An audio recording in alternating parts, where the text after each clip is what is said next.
Bienvenue dans cette nouvelle vidéo recap de mes performances Forex du mois d'octobre. Comme à l'habitude, on va se retrouver ensemble pour décortiquer mes performances du mois en toute transparence. Mais cette fois-ci, je veux rendre cet épisode spécial en vous montrant en détail chacune des positions que j'ai prises à travers mon groupe privé et vous expliquer les positions que j'ai prises. Donc encore une fois, ça sera une vidéo full plus-value et j'espère que vous allez l'apprécier. Si c'est le cas, encore une fois, n'hésitez pas à vous abonner, à lâcher un petit pouce bleu et à commenter pour m'envoyer de la force ou si vous avez des questions. Et encore une fois, regardez bien la vidéo en toute entièreté car je sais qu'elle va vous apporter beaucoup de valeur et beaucoup de connaissances profondes sur le trading. Sans plus tarder, allons examiner ça ensemble sur mon écran. Donc les amis, on se retrouve du coup sur mon écran. On va faire comme à l'habitude, c'est-à-dire qu'on va commencer par la partie un peu plus théorique des performances par rapport à mon track record et par la suite on passera sur le Discord où je partage là encore une fois tous mes résultats en toute transparence, où je fais des updates quotidiens, etc. Donc on passera sur la deuxième partie de la vidéo de ce côté-là où je vous expliquerai un peu pourquoi du comment des positions que j'ai prises. Donc à commencer par du coup mon PLR en général est fixe depuis le début de l'année. Comme je vous l'avais dit lors de ma précédente vidéo sur mes performances d'octobre, mon objectif était d'avoir une performance annuelle de plus de 30%. Actuellement, on est sur une performance à 28,69%, donc on est tout près. En tout cas, il nous reste 2 mois, le mois de novembre et de décembre, pour atteindre ce target-là. Donc, encore une fois, la deuxième chose que je voulais vous dire, c'est de ne pas porter attention, encore une fois, à l'aspect monétaire. Ok. Donc ça, encore une fois, j'ai mis le capital à 100 000. Encore une fois, je ne traite pas sur un compte en soi à 100 000. J'ai mes fonds personnels, mais ce n'est pas ce capital-là. Nous, ce qu'on va se concentrer, encore une fois, c'est sur les performances en termes de pourcentage et de FR en soi. Donc, on ne parlera pas de l'aspect monétaire. Ne portez pas, encore une fois, attention à cela. OK? Donc, pour le moment, on est sur une performance de 28,69%.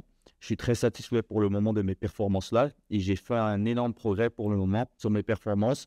Surtout que cette année 2024, c'est l'année où j'ai décidé aussi de basculer complètement sur le swing trading et de me spécialiser vraiment sur le marché Forex. Parce qu'à l'époque 2022-2023, je faisais du day trading en soi sur les indices boursiers américains. Et 2024, j'ai uniquement tradé le marché du Forex avec ma stratégie swing trading, ma méthodologie en soi de swing trading en soi. Donc, je suis très content de ces performances-là. Donc, on peut voir encore une fois qu'on est vraiment sur une belle courbe linéaire. Comme à l'habitude, on n'est pas sur un point haut, puis ensuite un nouveau point bas. Non, on est vraiment sur quelque chose de linéaire en termes de résultats. Et c'est ça l'objectif vraiment de la rentabilité en trading. C'est encore une fois, l'objectif, c'est pas d'avoir un très bon mois. Le mois d'après, ensuite, tout perdre ses profits et être en drawdown. Et ensuite faire un autre très bon mois. Non, c'est vraiment d'avoir des résultats linéaires. C'est ça l'objectif d'un trader. Et c'est ça où on peut se considérer comme rentable en trading. OK? Bien évidemment, on a des creux parce qu'on a des pertes. Encore une fois, je n'ai pas que des trades gagnants. J'ai également des trades qui sont perdants. Et encore une fois, ça, je vais le montrer en toute transparence. Très peu de traders vous font justement cette remarque-là et vous montrent que du bleu sur leur MetaTrader 4. Encore une fois, un vrai trader qui est réellement profitable sur le marché va sortir un vrai track record comme le mien et vous montrer noir sur blanc que ses performances sont profitables. Et encore une fois, pour prouver encore plus que mes résultats ne sont pas trafiqués, on va aller voir par la suite, encore une fois, dans le Discord, là où je partage tous mes trades, la transparence de mes résultats. Okay? Donc, voilà un petit peu la performance d'un point de vue annuel.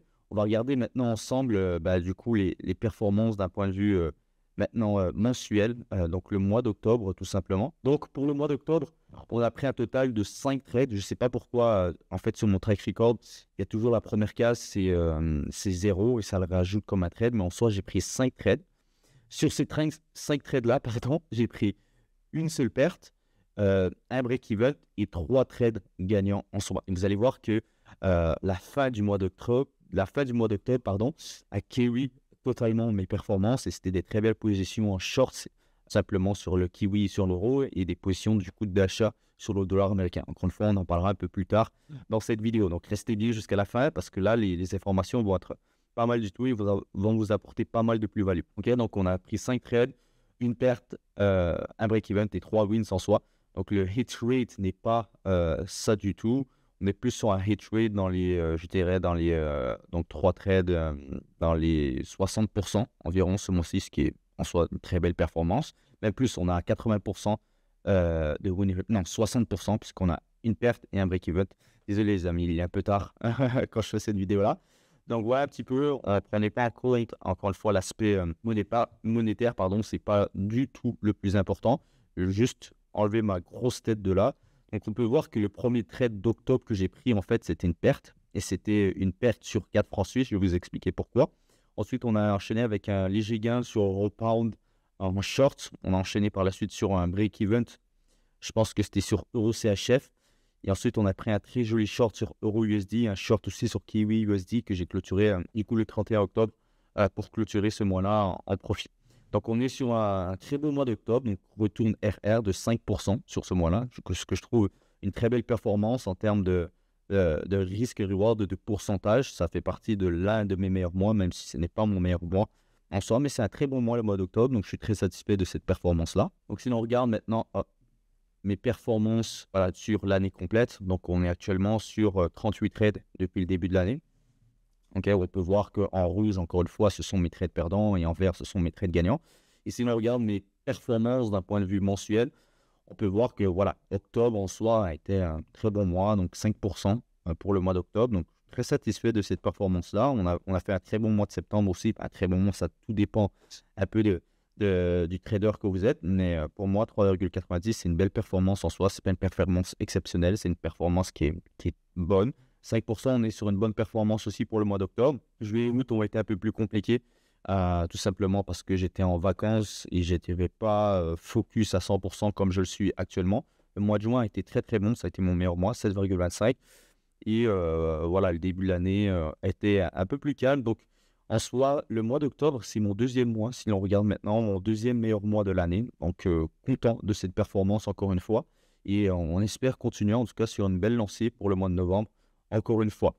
Maintenant, si on regarde au niveau de mon hit rate, donc pour le moment, de mon taux de réussite par rapport à mes positions.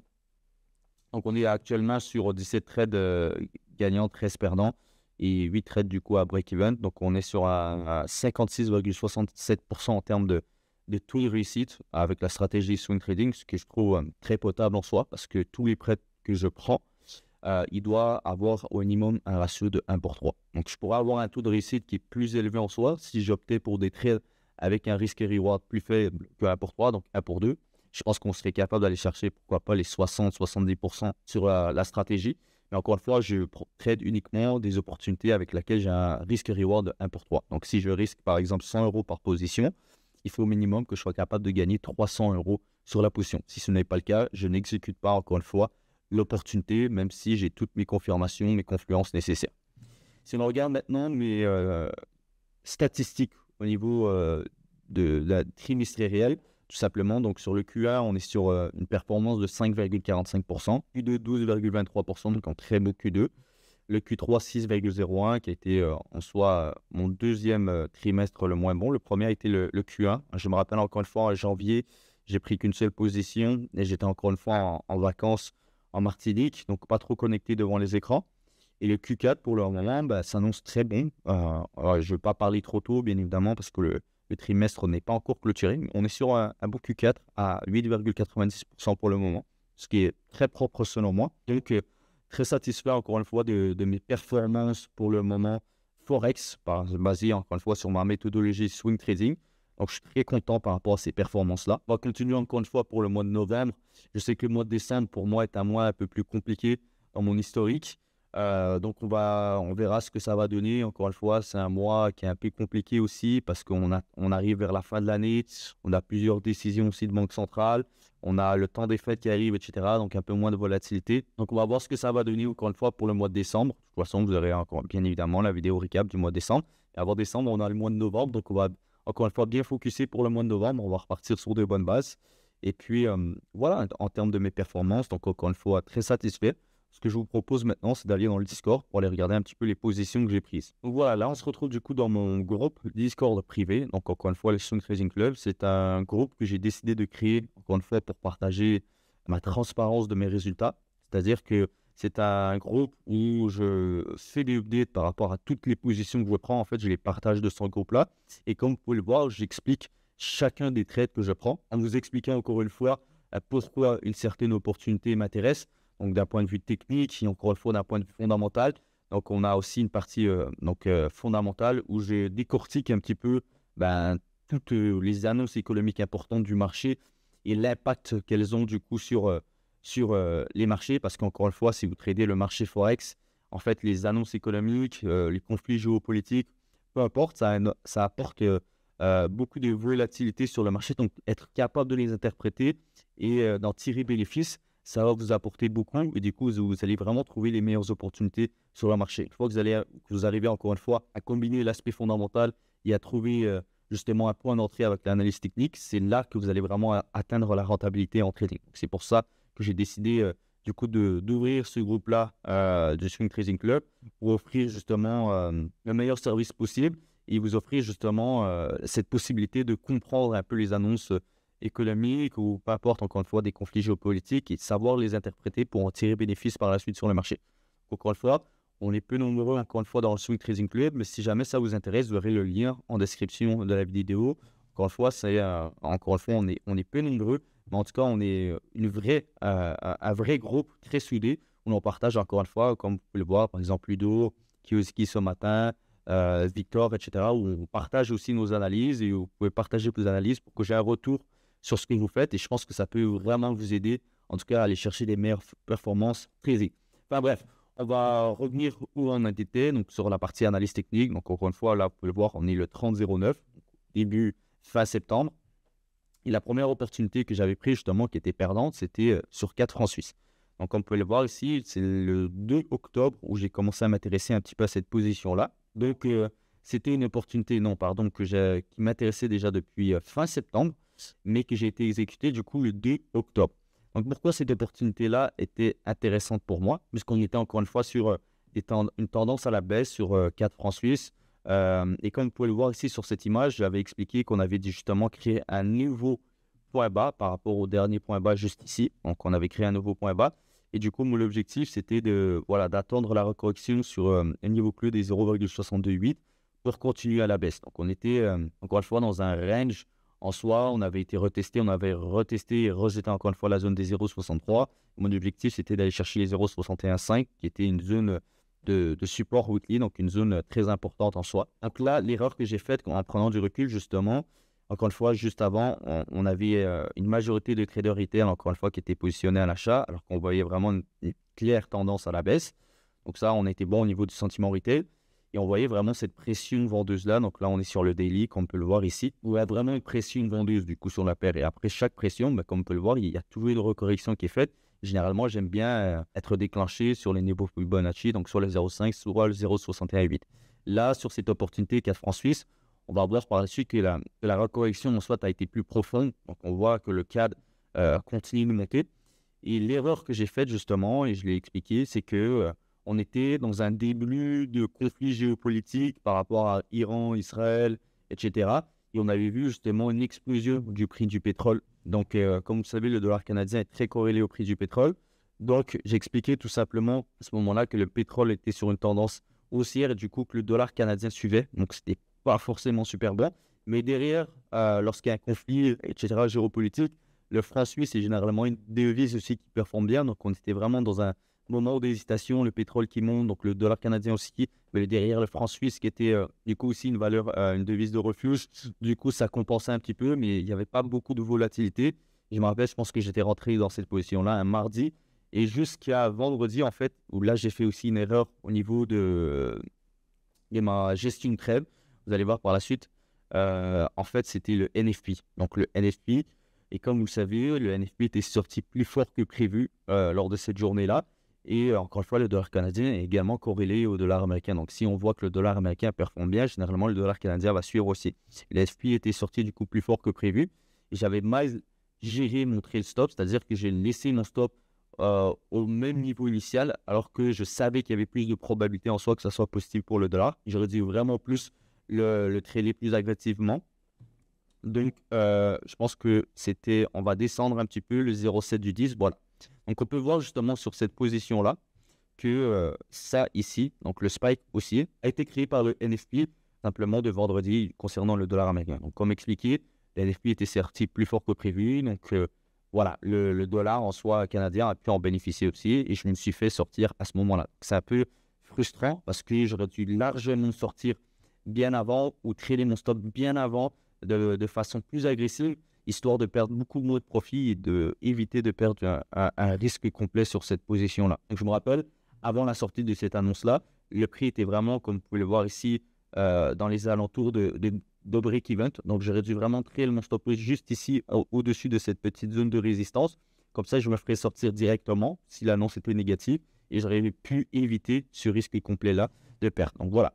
Encore une fois, je vous partage du coup l'erreur que j'ai faite et j'espère que ça vous aidera vous aussi de votre côté. La deuxième position que j'ai prise, justement, c'était sur Europound, où là, je vous trouve que j'ai eu une bonne gestion de trade parce que je suis sorti au bon moment et le prix a également recroché jusqu'à mon break-even. Donc, j'ai réussi à sortir 0,5R et je vous ai expliqué du coup la position que j'ai prise sur Europound était aussi en début de mois, dans la même semaine que 4 francs suisses. Donc, on va regarder c'était où exactement. C'était ici, donc le 0,3 du 10. Donc, c'était un mouvement un peu bizarre concernant le pound en fait. Donc, j'avais expliqué, nous avons pu voir un gros spike baissier pour la livre sterling à la suite du discours du gouverneur de la Banque d'Angleterre. Sachant que le ETR est de 0,4, 0,5, une correction serait fort probable, mais je pourrais prendre ce trade sur un risque réduit car c'est plus appelé tactique et de plus, on est sur une zone importante où le prix a eu sa chute de mi-septembre. Donc, on avait eu justement, comme je l'avais expliqué, le discours du gouverneur de la Banque d'Angleterre qui avait tout simplement fait chuter le pound. Et le ETR, c'est en fait l'average daily. Comment est-ce que la paire bouge en une journée généralement. Et le ETR de cette paire-là, donc Europound, qui est une paire généralement qui est très peu volatile, bouge généralement entre 0,4 et 0,5%. Là, on était à plus de 1% dans la journée. Donc, c'était vraiment, encore une fois, un spike aussi. Ce n'était pas causé en soi par une annonce économique ou quoi que ce soit, ou une décision concernant une politique monétaire de la Banque d'Angleterre. Non, c'était plus juste un spike aussi très rapide, comme vous pouvez le voir ici, en l'espace de 1 heure, le prix a bougé jusqu'à la zone d'intérêt des 0,842. Et du coup, à ce moment-là, je me dis, OK, c'est peut-être pas, c'est pas trop normal en soi. Et j'avais identifié la zone des 0,84 qui était auparavant, comme j'avais expliqué, une zone vraiment intéressante où on avait eu justement une première chute avant, en mi-septembre, comme on peut le voir ici. Du coup, le prix est venu recorriger encore une fois cette position. On peut voir justement le retour très rapide des vendeurs sur la paire. Avec justement, là, on est en 4 heures, une étoile, je pense, inversée ou peu importe, j'ai oublié le nom, les amis. Mais on voit vraiment la rejection de la zone d'intérêt avec la clôture à la baisse. Donc, à ce moment-là, je me dis, OK, il n'y a pas de souci, je vais essayer de trouver un point d'entrée. Et encore une fois, ce point d'entrée-là, je le trouve sur le 30 minutes. Je place mon FIDO de ici jusqu'au point le plus bas et j'attends justement une recorrection sur les 0,5.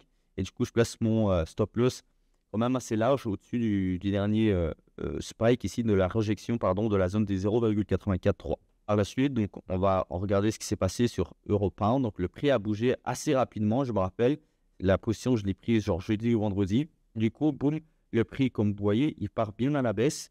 Et à ce moment-là, il clôture, le prix bouge assez agressivement, très rapidement à la baisse. Je pense que j'avais atteint un profit de 1R en soi. Europound, est-ce que j'avais tenu au courant? Justement, le prix avait bougé pas mal en profit. À ce moment-là, je me dis, OK, je vais placer du coup mon stop loss pour essayer d'aller gratter un demi-risque, puisque j'étais rentré avec 0,5. Du coup, là, j'étais à, je sais pas, à plus de 1R en soi. Et puis, je suis sorti ici, du coup, avec un demi-R en soi, donc 0,5R sur cette position-là, sur Europound. Donc, vous pouvez voir justement que j'ai bien tradé mon stop en profit. Parce qu'une fois que le prix a break, justement, cette mini-zone de résistance ici et cette zone ici, puisque le prix atteint là, on voit que le prix a commencé à recorriger et du coup, je voulais vite sortir de cette position pour éviter encore une fois de redonner trop de profit au marché. Donc, je sortais juste ici avec un profit de 0,5R en soi. Donc, plutôt content de cette gestion de trade-là et on a appris justement de notre erreur comparativement à 4 francs suisses. Donc, voilà concernant cette position-là. Voilà, la prochaine position qui m'intéressait, c'était la troisième, c'était justement Euro CHF en short sell. Là, cette position-là, je l'ai pris je l'ai eu à break-even. Donc, je suis sorti sans profit en soi. Donc, j'avais expliqué que c'était les 0,8 du 10, Euro CHF daily 4 heures. Hier, nous avons pu voir une très belle clôture sur la paire. On avait vu encore une fois une belle tendance de fond baissière. Encore une fois, une belle clôture ici qui nous montre une pression vendue sur la paire, Euro CHF. Encore une fois, je voulais attendre une recorrection sur les niveaux FIBO, donc les 0,94. J'avais placé mon stop loss bien large au-dessus du dernier wick ici. Et du coup, comme vous pouvez le voir, j'ai été exécuté encore une fois sur les 0,5 Fibonacci, tout simplement. Encore une fois, au niveau du sentiment retail, une majorité était en position d'achat, alors que la tendance était clairement en baisse sur cette paire-là. Donc, je tire justement cette position-là, je me fais exécuter et je disais tout simplement que le prix stagnait encore une fois au niveau du break-even, comme on peut le voir. Et puis, à un moment donné, les prix décident de chuter. donc touche mon TP1 à ce moment-là. Et on peut voir que j'avais identifié une mini-zone ici de support, comme vous pouvez le voir juste ici. Le prix avait justement réussi à break, mais était en train de rejeter cette zone de support. Donc à ce moment-là, moi, quand j'atteins un ratio de 1 pour 1, une de mes règles de gestion de trade, c'est de placer mon stop loss à break-even. Comme ça, dans les pires des cas, je prends un break-even et ça m'évite de prendre une perte si je ne sais pas, moi, il y a à un moment donné voilà, une tension géopolitique, un conflit géopolitique, et boum, le prix se retourne contre moi. Je préfère prendre un break-even qu'une perte, tout simplement, et après réanalyser par la suite la position. Donc, je place mon stop loss à break-even à ce moment-là. Ensuite, qu'est-ce qui se passe? Le prix, encore une fois, continue de corriger petit à petit. Il rejette à ce moment-là les 0,5 Fibonacci. Donc là, on est le 11. Il y a toujours une majorité. Et hop, à un moment donné, voilà, durant la session de Londres, le prix vient encore une fois me sortir à break-even. Donc, quelque chose, j'ai encore une fois rien pu faire. J'aurais pu trader mon stop et sortir genre à 0,2 heures ou 0,3 heures. Mais bon, je n'ai pas décidé de le faire en soi. Donc, ça ne m'intéressait pas. Parce que je voulais focuser justement sur la prochaine opportunité qui était 1 euro USD, tout simplement, qui a été mon meilleur trade du mois. Donc, où j'ai été capable d'aller chercher un risk-reward de 3R, soit donc une très belle performance. Donc, j'avais expliqué tout simplement qu'on était dans une période depuis début octobre avec une force du dollar, avec des chiffres qui étaient sortis de l'inflation, de l'emploi qui étaient sortis plus fort que prévu. En début de mois, on avait les chiffres de l'emploi américain qui avaient vraiment renforcé le dollar. On avait eu des chiffres CPI par la suite, IPC Corp, si je ne me trompe pas, qui était sorti aussi plus fort que prévu, qui était encore une fois élevé du côté américain. Du coup, c'était intéressant. On voyait vraiment un dollar américain très performant depuis le début octobre et qui a été très performant durant tout le mois d'octobre. Donc, j'avais tout simplement expliqué belle tendance de fond sur les high time frame. Jeudi sera la journée déterminante avec l'IPC européen. La BCE prévoyait un cut de 25 points. Donc, si jamais on voyait une baisse de l'inflation côté tout simplement côté de la Banque centrale européenne, pourrait être bon dans le sens où il y aura un cut de 25 points et pourra avoir une politique monétaire par la suite un peu plus accommodante. Donc, ça ferait vraiment perdre de la valeur au niveau de l'euro et ça serait bénéfique en tout cas pour le dollar américain qui est déjà, comme on peut le voir, très performant comparé à l'euro USD. On avait eu un double top justement sur les 1,12 et on voyait encore une fois vraiment une belle tendance de fond à la baisse en train de se créer. On voyait encore une fois une majorité de traders retail qui étaient positionnés en achat, bizarrement. Donc à ce moment-là, j'avais identifié, je pense, la zone des 1,092. Je voulais attendre tout simplement un nouveau point bas, une recorrection sur la zone d'intérêt pour potentiellement short. Donc, ça a été le cas par la suite. Donc, Euro-USD, à ce moment-là, une fois qu'on a eu le break justement des 1,092, hop, j'avais placé cette petite trendline-là. Et là, j'étais rentré justement durant la session de New York, donc la session dans laquelle je trade.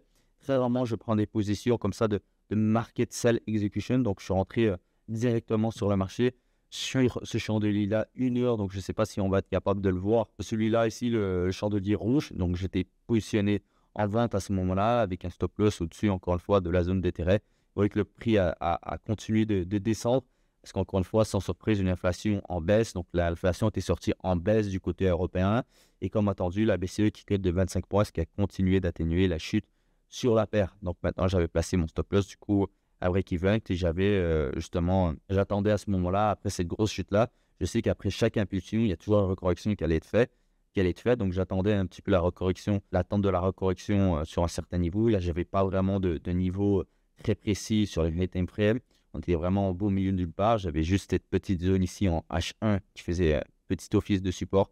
Donc j'attendais tout simplement que le prix recorrige pour potentiellement placer mon stop loss en profit. Donc, voilà ce qui est le cas par la suite. Donc on peut voir que le prix recorrige encore une fois sur les 0,5 Fibo, 0,61, simplement le rejet. Donc j'ai pu positionner par la suite mon stop loss en profit, donc le prix continue de chuter encore une fois, sans surprise. Donc je place encore une fois mon stop loss en profit. Je disais que j'avais un TP sur les 1,078 qui était du coup une zone ici qui était très intéressante. C'est une zone de support sur le weekly, le daily en soi. Donc ça pouvait être une zone potentielle où le prix pouvait aller chercher avant de repartir à la hausse. Et donc on continue à Euro-USD, donc le prix continue de chuter, etc. jusqu'à atteindre au final nos TP. Donc une très belle position en soi sur Euro-USD avec une bonne gestion de trade et un beau risk-reward de 3R. Donc j'étais très content de cette position-là. Et encore une fois, cette position a été basée pas uniquement sur l'aspect technique, mais sur une compréhension fondamentale. C'est-à-dire que j'ai été capable d'interpréter simplement actuellement à ce moment-là l'euro qui s'était affaibli justement par le fait d'une inflation en baisse et par le fait que la Banque centrale européenne avait cut de 25 points et surtout était venue avec une approche un peu plus accommodante sur le fait que l'économie se portait bien dans l'Union européenne. Du coup, ça rendait l'euro un peu plus attractif à vendre et on avait un dollar américain de l'autre côté qui était très performant en soi. Et du coup, l'aspect technique m'a permis de trouver un point d'entrée tout simplement sur la paire. En même temps, j'ai décidé de prendre aussi Kiwi USD, qui a été un très beau trade aussi en soi, que j'ai pris dans les alentours aussi de mi-octobre. Voilà, donc le 16 du 10. Non, j'étais rentré le 15, voilà. J'ai pu être exécuté ce matin sur le niveau FIBE. Donc encore une fois, la même chose, j'avais identifié la zone des 0,61 juste ici, avec une belle pression vendue sur la paire. J'attendais une recorrection dans ma zone d'intérêt avec un certain signe de rejet pour potentiellement sell. Donc encore une fois, la même chose. Boom, nouveau point bas qui est créé, recorrection sur le niveau FIBO et je suis exécuté encore une fois. Au niveau du positionnement retail, on peut voir justement qu'il y a une grande majorité des traders qui étaient positionnés en achat et une petite en vente. Donc, encore une fois, moi, je me place dans le sens opposé de la majorité des traders retail et ça fonctionne plutôt bien pour le moment. Ça, c'est le 15 du 10 quand je rentre en position. Voilà, et après, ça, c'est du coup le 16, donc un jour plus tard. On voit que le prix continue de bien chuter. Encore une fois, dans la recorrection. Suite à la chute, je place mon stop loss en profit à ce moment-là. Et donc, encore une fois, le Kiwi qui était une devise pour moi qui était intéressante à la vente puisqu'ils avaient encore une fois cut de 50 points auparavant lors de leur dernière réunion et prévoyaient un autre potentiel cut au mois de novembre de 50 points. Encore une fois, donc un cut quand même assez agressif parce qu'encore une fois, les résultats le permettaient. Donc, on était encore une fois sur une inflation corps qui était tout de même élevée, mais l'inflation était plutôt stable, proche des 2% en soi. Donc, ça rendait encore une fois le Kiwi plutôt attrayant à vendre. Encore une fois, le dollar américain qui performait très bien. Donc, encore une fois, j'ai pu trouver un point d'entrée sur la zone des 0,61. Donc, encore une fois, de bonne gestion de trade. Donc, c'est un trade que j'ai gardé plus de 10 jours, quasiment 2 semaines, tout simplement, puisque le prix ne bougeait pas énormément aussi, mais je suis quand même allé chercher 150 pips dessus. Donc, c'est énorme en soi sur cette paire-là. Et on a eu une très bonne gestion de trade également. Donc, au final, on va aller chercher mon TP2 par la suite. On a toujours une majorité de traders retail sur la position. Donc, j'explique encore une fois, vous pouvez voir à chaque fois que je bouge mon stop loss, hop, je le bouge en profit à chaque structure du marché. Donc, lower high, lower low, lower high, lower low, lower high, etc. Et je le bouge à chaque fois pour éviter de redonner trop au marché. Donc, au final, j'ai décidé de sortir sur NZD, USD le 31. Donc, aujourd'hui, je n'ai pas envoyé l'update en soi. Donc, je suis sorti dans les alentours du 0,59 500, donc dans les alentours d'ici, parce que j'avais vu qu'aujourd'hui, le prix avait rejeté tout simplement cette zone de support-là. Donc, j'ai créé mon stop vraiment plus agressivement. Et du coup, je voulais vraiment sortir de cette position avant début novembre pour clôturer mon mois avec une belle performance. Et puis, voilà, on peut voir que c'était encore une fois un très, très beau trade. Tout simplement, j'étais rentré sur les 0,980, je suis sorti sur les 0,59 500. Donc, ça fait environ 140 pips sur la position. Donc, un très beau trade avec un joli RR de 2,5 en soi. Donc, voilà un petit peu concernant toutes ces positions, les amis. J'espère que vous avez apprécié cette vidéo, que voilà, ça vous donnera envie de rejoindre du coup le Swing Trading Club. Encore une fois, vous aurez le lien en description si vous voulez rejoindre en tout cas ce club-là. Et puis, voilà concernant du coup les performances, cette performance de mon mois d'octobre. J'espère que vous avez apprécié ce nouveau style de format-là où je revois vraiment en détail avec vous toutes mes positions. Vraiment, encore une fois, là, en toute transparence, sans trafic de trade ou quoi que ce soit. Tout est partagé, encore une fois, de façon transparente dans le groupe privé. Donc, si vous voulez vraiment booster vos performances, vous aussi avoir les informations les plus qualitatives du marché Forex, je vous invite à rejoindre le club. J'ai décidé d'incorporer un live aussi tous les dimanches où on va décortiquer ensemble les meilleures opportunités. Vous allez pouvoir vraiment augmenter vos performances tout simplement sur le marché Forex. Maintenant, si vous souhaitez aller plus loin et acquérir une méthodologie de trading solide, je vous offre l'opportunité de réserver un appel 100% gratuit avec moi. Pendant cet appel, nous échangerons sur vos objectifs et je vous aiderai à mettre en place un plan d'action personnalisé pour vous permettre d'atteindre la rentabilité en trading. Pour réserver cet appel, il vous suffit de cliquer sur le premier lien sous cette vidéo. C'est une chance pour vous de discuter de votre parcours et de franchir un cap dans votre trading. J'espère que cette vidéo vous aura plu. Si c'est le cas, encore une fois, n'oubliez pas de la liker, de vous abonner à la chaîne pour ne pas rater les prochaines vidéos et de laisser un commentaire si vous avez des questions ou des retours. Je suis là pour vous aider à avancer. Merci encore d'avoir regardé et je vous dis à très bientôt pour une prochaine vidéo. C'était Henri. Ciao.